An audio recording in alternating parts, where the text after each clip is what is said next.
What is up, party people? My name is Daryl, and today I'll be helping you all set up and configure the Yoast SEO plugin for your WordPress websites.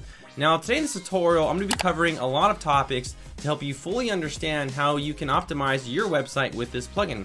So first, I'll be talking about what exactly is the Yoast plugin. So what does this do for my website?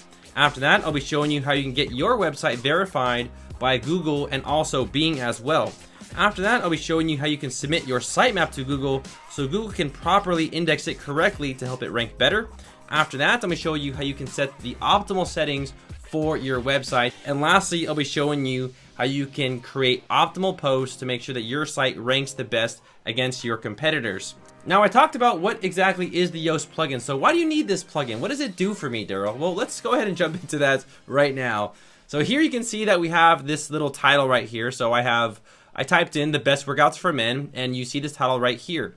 So what this does right here is that the Yoast plugin actually tells Google how you want your site displayed on the search engine. And this is very important because Google will now rank your site according to how it looks and how easy it is for the users to read and to navigate. So with this plugin, you can have your site ranking a little bit better. So here you can see that we have the title, we have a separator, and then we have the name of the website. Here we have some extra content. So we have the 10 best exercises for men.